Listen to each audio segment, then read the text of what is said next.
Hello, dear Helga. Thank you for agreeing to give an interview to the Foundation to Battle Injustice. And you're the founder and president of the Schiller Institute, which has been operating for about 40 years. Please tell our viewers and readers about what your center does. It was founded with the idea that you needed to improve an art which has been lost in politics, and that is statecraft. With other words, that politics should not just be um, trying to manipulate other countries by interfering in their internal affairs or running regime change, but that actually international relations should be developed like a piece of art, like a, something which is very precious. So the idea was that we, the two issues we focused on the most from the beginning was the idea that the world needed a new world economic order, which would allow for the development of every country on the planet, and combined with the idea that this would only be possible if it was going together with a renaissance of classical culture. So these were the two main foci. Naturally, we covered a whole array of other issues. But the basic idea was that, we need a new paradigm in international relations, and that statecraft is, sort of develop. It requires a politician who is really an artist at the business of doing politics. Now, that is something which is very old-fashioned, but I think it needs an urgent revival. Indeed. The Schiller Institute is one of the main organizations promoting the ideas of Lyndon LaRouche, an American political activist and founder of the movement of the same name. Could you briefly tell us what is the uniqueness of LaRouche worldwide and what inspired him? Well, I had the fortune to have been married with him for 41 years, and we were very close collaborators for, you know, many decades, one can say. And we would travel to many countries and had political meetings. And one of the most astounding things was that no matter with whom we were talking, if it would be Peruvian fishermen or Italian shoemakers or African farmers, he would always give people a vision. And, obviously his knowledge was so absolutely unbelievable. I think he was a genius. I think he was a universal mind. People always say that Leibniz was the last universal mind, but I think my husband was, he had such a scope of knowledge and a method of thinking. I think he reopened a lot of the Platonic traditions, which had been completely lost. And now you have a whole worldwide movement of people who, despite an unbelievable amount of slanders and harassment which was thrown against us, they could not kill the ideas. So right now, I think, despite the fact that he has passed away almost 4 years, there is right now a revival of the ideas of Lyndon LaRouche, because many people recognize that, he has provided solutions which really would remedy almost every problem on the planet.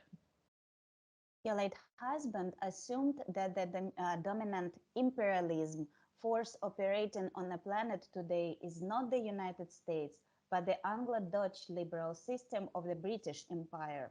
Do you know what LaRouche based his assumptions on? Well, he studied the history of empires, and the Persian Empire, the Roman Empire, the Byzantine Empire, the Venice Empire, the Dutch British Empire. And I think he coined a very important notion, that is that the empires are like a slime mold. It's a kind of a mushroom, that mushroom changes its color and looks depending what the environment is, but it in essence remains a mushroom, a slime mold. And he said that empires are like that. So the empires over the ages, over the centuries, would change. They would look a little bit more like that or this, But in essence, it would be the same principle, namely that you had an oligarchy, a small elite, a power elite. Sometimes it was nobility, then it was finance, so that changes. But that small elite would try to keep the majority of the population as backward as possible and to actually lower their sense of identity, because the lower the people would be, the better they could rule and defend their privileges. So I think that is something which is very important, because people think today that there are no more empires, but I think they are unfortunately alive and kicking. And I think the most recent example is the British Empire, which seems to be quite active in politics today. What actions or events do you think should happen in order for the world to get rid of American British hegemony? Can we say that the struggle for a multipolar world is the main conflict of the new century? Well, I think it's really, an epochal change what we are experiencing right now, because the epoch which is going under is this coexistence of the oligarchies of the last 600 years. Because when in the 15th century the nation state emerged for the first time as a sovereign state, which was the work of Louis XI in France, and especially the writings of Nikolaus of Cusa, who is called Kusansky in Russian, who developed for the first time the idea of the sovereign nation state.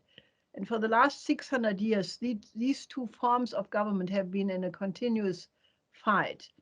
So this is now ending. There is no way how this old order based on liberal economics can continue. And I think the main fight, in my view, which we see right now, is the fight between those forces in the world who want to keep the old colonial order and the emergence of the developing countries, who, after the non-aligned movement was defeated, in the 70s, and they did not play a big role in the 80s and 90s. But now I think there is a re-emergence of the idea of non-alignment. So in my view, the biggest conflict is between the colonial outlook and those who want to keep the power structure to be that way, and the aspiration of the vast majority of countries in the world who want to have their own development and sovereignty. And I think that fight is coming into a very interesting, I would say, final phase. In your opinion, why has none of the military and political criminals of the NATO countries been brought to justice for their crimes against other countries? Is the arbitrariness of the North Atlantic Alliance countries connected with their hegemony on the world stage? Well, I think that most international organizations are really controlled by the Anglo-Americans. And that is why, for example, why was there never a case made about the fact that Nancy Pelosi said publicly that she knew before the invasion of Iraq in 2003 that there were no weapons of mass destruction? She said, I and everybody in the intelligence community knew that. So here you have the Speaker of the House of the US Congress who admits that, she, and we also know Colin Powell, when he made the famous speech in the United Nations, which was the announcement of the Iraq invasion, that at that time he knew already that what he was saying was a complete lie. Now, why was there never anybody who said, let's take this to the International Court of Justice in Den Haag? Or the US naturally didn't sign that, but why did nobody make a case out of it? I think it gives you a sense of the lack of democracy and the lack of freedom which exists actually in the democracies of this world. Can we say that the conflict on the territory of Ukraine is failure of the foreign policy of the NATO countries that have been trying to keep Russia at bay for so many years? Do Ukrainians realize that they are just puppets in the hands of the West? Well, I'm pretty sure that many of the ordinary citizens in Ukraine really suffer tremendously, and they feel like they have no power to change anything. But if you look at at the way how this conflict emerged, the West is trying to impose the view that all of a sudden on February 24th, Putin became this aggressive monster and invaded Ukraine. And now it comes out that the British and the Americans were training Ukrainians at least from 2014 on, 22,000 soldiers in Great Britain every year for 10 years or so. So, I mean, it's now not allowed that you say that there is a prehistory to this conflict. As a matter of fact, if you say that, you immediately end up on some infamous lists. But I think it is an established fact that, the historic chance of 89, I called it that way because it led to the German unification. And at that time, you could have made a peace order. You could have completely changed the world for the better. And we had actually concrete proposals how to do that. But, so I keep saying, that the argumentation that you cannot discuss what happened after 89, 91, when the Soviet Union dissolved, because step by step there is a prehistory, and it's very unfortunate that it came to this war. But I think that the effort to control this narrative will not function, because more and more people around the world are not stupid. I mean, you cannot make a gag order for 6 billion or 7 billion people on the planet. From the very beginning of the Ukrainian conflict, the Schiller Institute has argued for Russia to be relieved of economic sanctions and the cessation of support for Ukraine, for which you have been repeatedly accused of pro-Russian propaganda. Why, in your opinion, are the European and American media trying to silence everyone who advocates a peaceful settlement of the Ukrainian conflict? Well, I think that the way how the European and Western media function right now is I started many years ago as a journalist. So I have a certain knowledge what journalism is all about. And I saw step by step how honest journalism has completely been replaced by, I would say the British had this organization called Integrity Initiative, which was a sort of arm of British intelligence. And they had agents in every newspaper and other important institutions who would then tell the narrative which was allowed. And in the meantime, you don't see anything else anymore. There is no honest journalism anymore in the West, and that is why I mean they basically are trying to defend a narrative which is completely false. What's at stake is Ukraine is just a pawn in the larger game. That the West, who is experiencing its final collapse of the hyperinflationary blowout of the financial system, they are trying to, as Baerbock, our so-called foreign minister, said, ruin Russia, or other White House officials said that Russia must be prevented from ever diversifying from oil and gas. I mean, I think President Putin was quite right when he said that the aim is really regime change and to cut Russia into pieces. Because there are some people in the West who think that Russia is too big, it has too many raw materials, and it should not have the right to develop these raw materials on their own. So, in one sense, the real aim is to ruin Russia as a competitor. I mean, that was the policy in 91 already. That's why they supported the reform policies of Jeffrey Sachs at that time, who has now better views. But at that time, he pursued the policy of privatization at all costs, and they reduced the industrial potential of Russia from 91 to 94 to only 30%. No, so the idea to cut Russia down was there already in the 90s.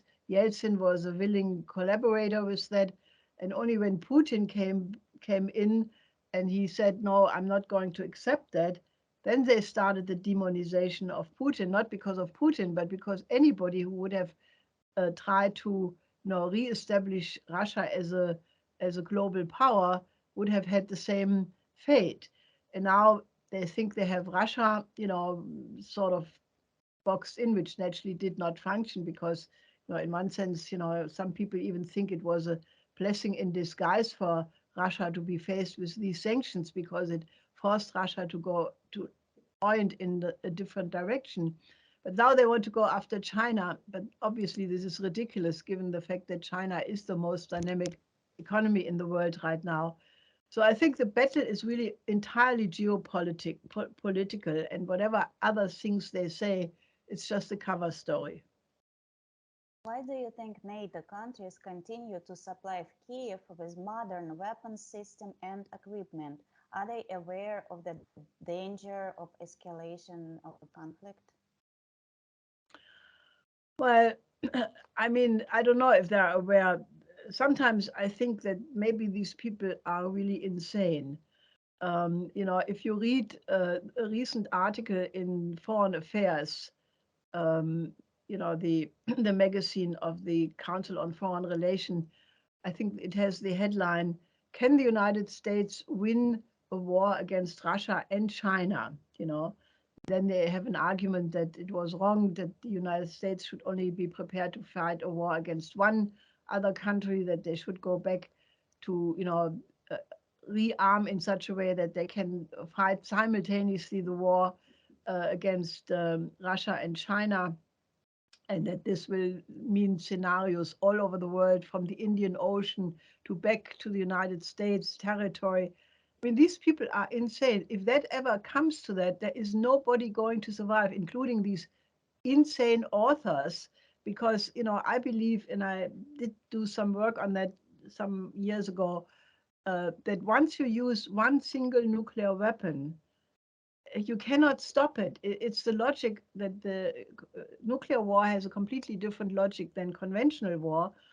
And, it in all likelihood will mean that all nuclear weapons available will be used. And that means that the word of Kennedy is right, that those people who die in the first uh, hours and weeks will be lucky as compared to those who live on a miserable life for many more months and years, and eventually everybody will die in a nuclear winter.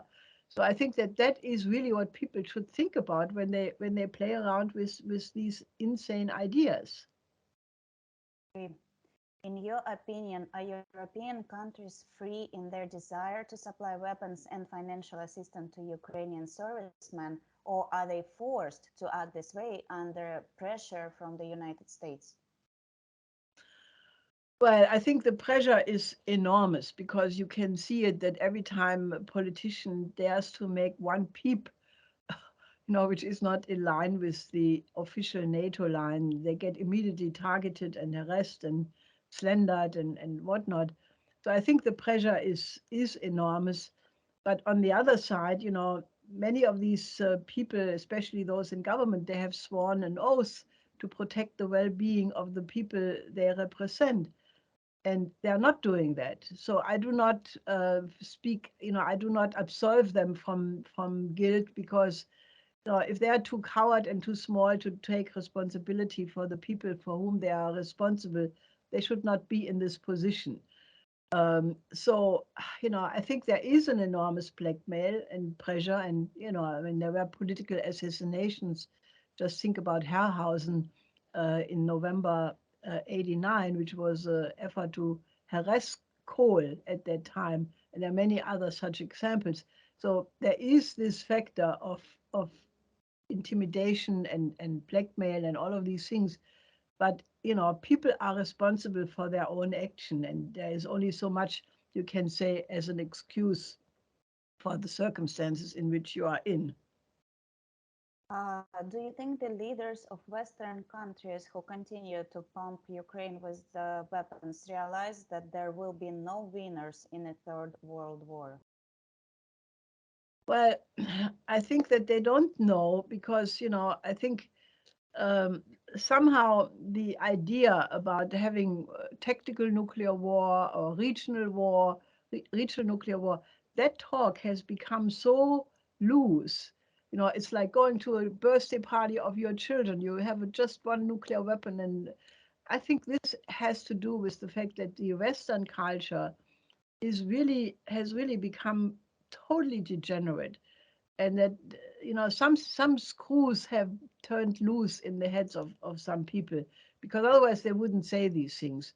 So I think that I'm sometimes wondering, when is the red line really crossed, uh, where I mean, in a certain sense, if you look what President Putin has said, sooner or later he did what he said. So when he says there are certain red lines and there are good reasons for it, I think the West would do much better if they would listen to that and not just say, oh, Russia didn't attack us after we put in these uh, weapon systems.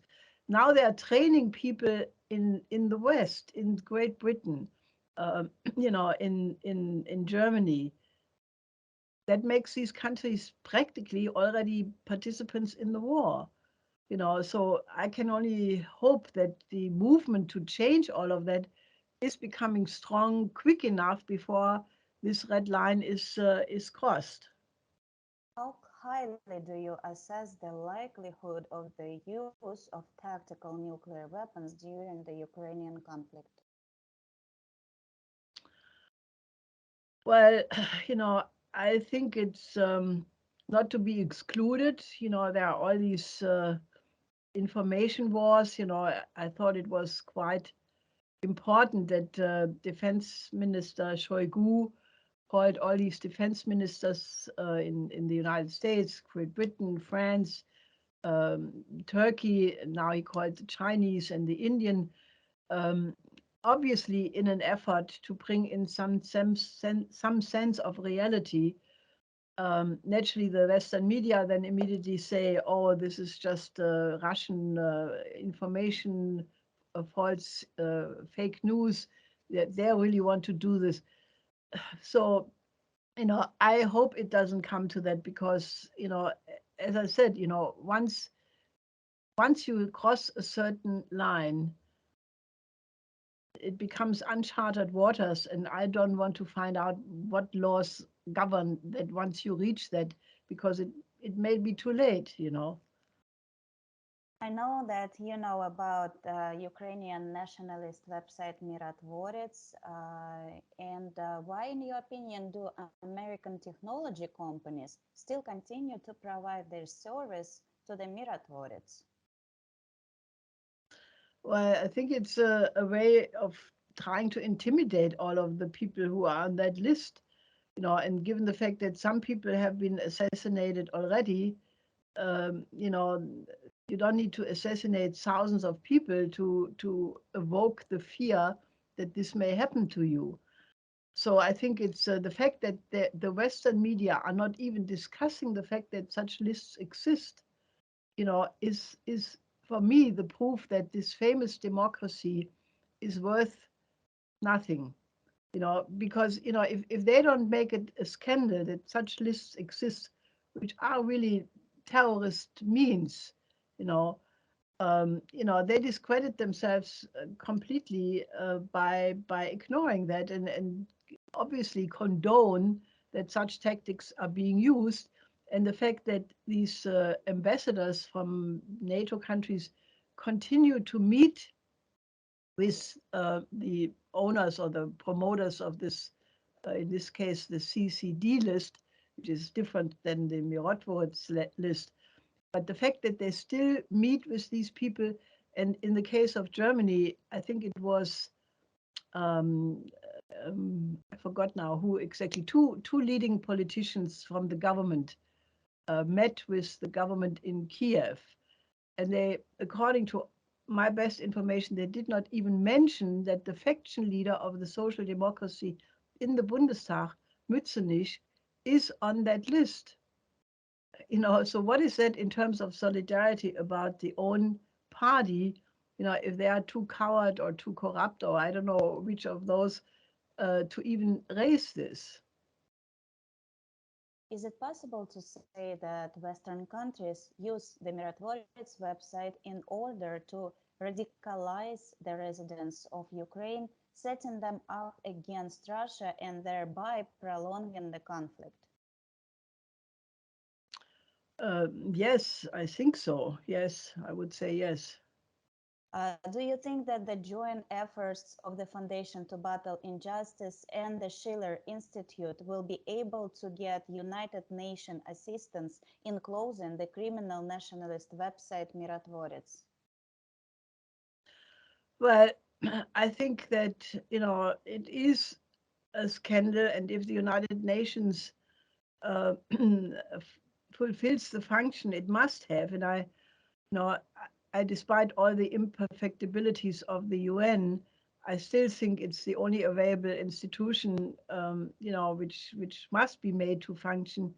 So I would hope that the UN does intervene, and I think the Russian representative recently, co-sponsored the idea that they should do that.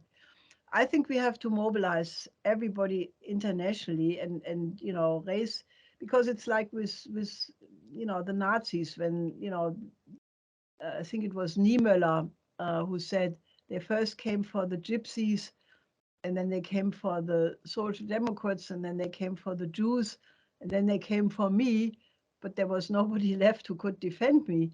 I think it is that principle that people should not think that just because some people are on the list and they are not, they will have to suffer the consequence of their silence if they don't speak out while there is still time. 100%. Tell me, please, how has freedom of speech changed in the West over the past few months? Have you or the Schiller Institute encountered artificial restrictions on freedom of speech? Well, I think that, the freedom of speech, I mean, there are many people, especially in Germany, and that's probably the only country I can speak about competently. Um, Many people complain that if you have any view which is not completely in line of what is officially the narrative, you immediately become ostracized. People don't dare anymore to speak up and say what they think.